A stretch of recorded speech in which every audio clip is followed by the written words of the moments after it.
Sa mundong walang katiyakan, sana matagpuan natin yung mga bagay na hinahanap ng puso natin. Mga bagay na magbibigay kaligayahan sa pusong ang tanging pangarap lang ay ang maging masaya, na sana di kumupas kahit lumipas man ang panahon.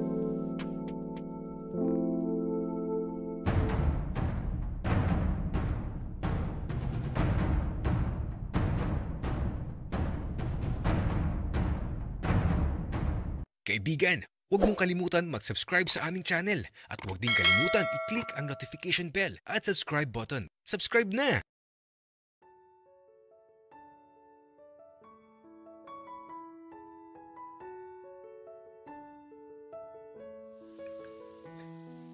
Akala ko pagbalik ko sa bahay makikita ko na si mama.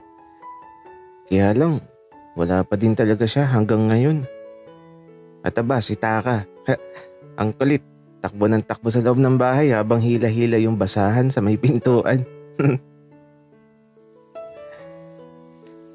Nagagalit tuloy yung katulong namin. Yung jojowain ni kuya, yung kapatid ng tropa niya. Para kasi kami nagkaroon ng katulong sa bahay.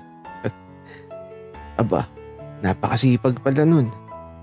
Nagtataka tuloy ako kung bakit ayaw pa ni kuya sa babaeng yun. At aba, si Taka ang kulit. Lagi na lang siyang may hinihilan na kung anong bagay. Kaya ito, nagagalit yung katulong namin. Pero, teka, nasaan na kaya si mama? Ang tagal niya eh. Alam ko kasi na sabik na si kuya na makita siya, pero si papa, parang kabaliktaran ni kuya. Galit si papa eh.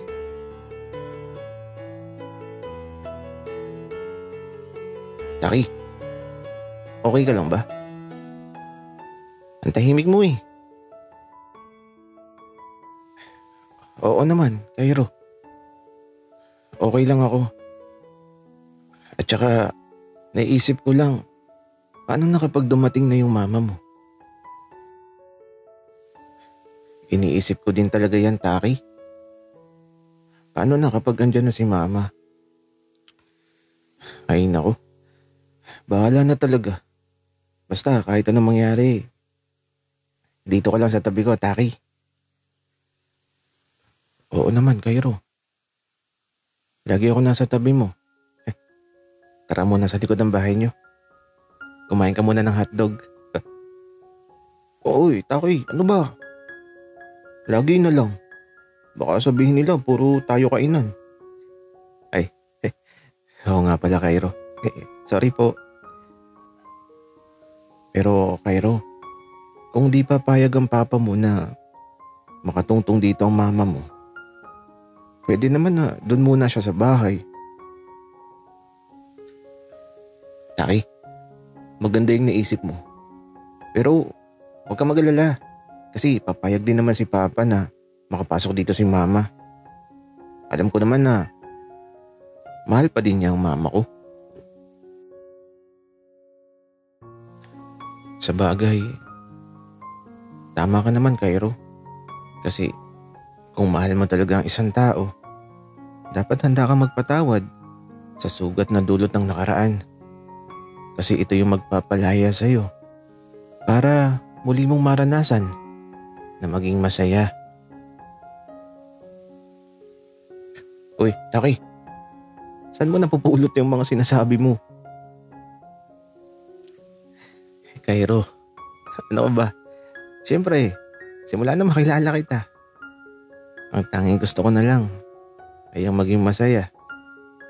Yun lang. Wala nang iba. Taki, ano ba yan? Alam mo, nahulog na talaga ako ng tuluyan sa'yo.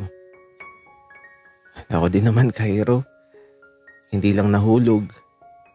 Nabitag mo na rin ang puso ko na kahit anong pilit kong takas, di ko na magawa. Kasi ikaw na yung nagmamay-ari nito. Taki, ano ba? Kalmahan lang natin. Siguradong madaming maiinggit. Baka sabihin ang harot natin. Cairo, ano ka ba? Okay lang maging maharot ka. Pero sa akin lang dapat. Taki, alam mo, wala na akong masabi. Basta mahal kita. Yun lang. Hoy, ano yan? Landian kayo ng landian ah. Umayos nga kayong dalawa. Wika ni Kuya Elias. Si Taki kasi ang kulit. Napansin tuloy kami ni Kuya. Kaya ito, dumistansya muna ako kay Taki. Nagagalit si Kuya Elias eh. Naiinggit ata. Pero nasa na kaya si Mama? Hindi kasi nagpaparamdam. Kuya, tawagan mo si Mama. Bunso, di ko makontak. Kanina ko pa nga tinatawagan. Kaya lang, wala eh. Parang nag-aalala tuloy ako. Nasaan na kaya si Mama? Sana naman dumating na siya. Para magkabati na sila ni Papa. Para buo na ulit kami. Hoy, Cairo. Lagi kang nasa bahay ni Taki. Anong pinagagagawa niyo dun? Umayos ka ha. Baka mamaya paiyakin ka lang yan. Titi lang yan. Kaya kalmahan mo. Kuya Elias. Grabe ka. Walang ganun. Nagkakamali ka sa iniisip mo. Cairo, sinasabi ko lang sa iyo ang gusto kong sabihin. Wala namang masama kung kakalmahan mo lang. Siyempre, kapatid mo ako. Ayaw ko lang na masaktan ka. Kuya Elias, huwag kang magalala. Malaki na ako. Kaya ko na mag-isip ng tama at mali. Cairo, tama ka naman dyan sa sinabi mo. Kaya mo na mag-isip ng tama at mali. Pero mali pa din na matulog ka sa ibang bahay. Kasi may bahay tayo. Dito ka dapat matulog. Nakakahiya kay na Taki. Hala? Si Kuya Elias? Masyado nag-aalala. Huwag kang mag-alala. Gagayahin ko siya para matuwa sa akin ng papa at mama ni Taki. Wika ko kay Kuya. Tapos, itinuro ko yung babaeng patay na patay sa kanya na hanggang ngayon ay tila ba di napapagod sa kakalinis ang bahay namin. Ay nako, Cairo. Bahala ka nga. Basta dito ka lang ha. Huwag ka nga alis. Kasi namang oras. Dadating na si Mama. Maganda ka na kasi hindi ko alam kung anong pwede mangyari. Sige, Kuya. Dito lang ako sa bahay. Wika ako naman.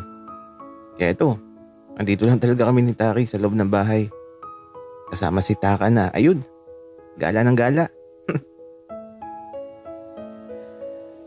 Nag-uusap nga lang kami ni Taki dito. At sa wakas, yung babaeng may crush kay Kuya, ayun, natapos din sa kakalinis ng bahay. Nasa banyo na siya ngayon. Maliligo na daw at magpapaganda para sa pagdating ni Mama. Pinapauwi na nga ni Kuya. Kaya lang, ayaw talaga. Ganun dapat kapag gusto mo isang tao. Huwag kang susuko. Ipaglaban mo. Kaya sa paglipas ng mga sandali, sumapit na ang takip silim. Pero wala pa din si Mama.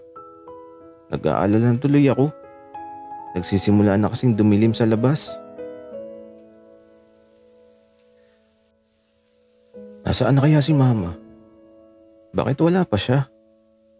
At eto, naghahain na sa hapag ng hapunan na niluto ng jojowain ni kuya. Bagay naman sila eh. Nag-iinarte lang talaga si kuya.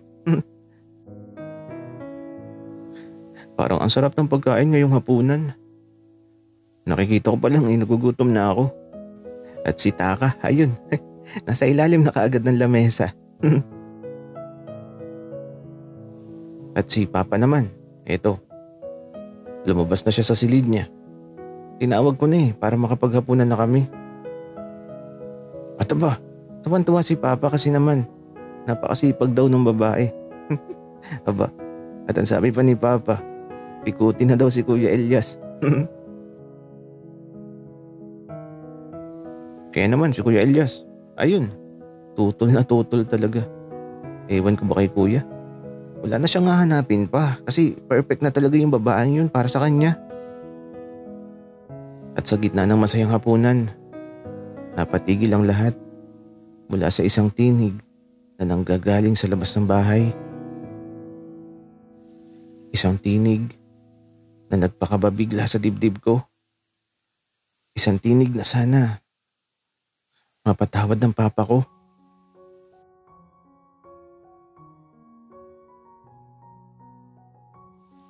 Walang lalabas.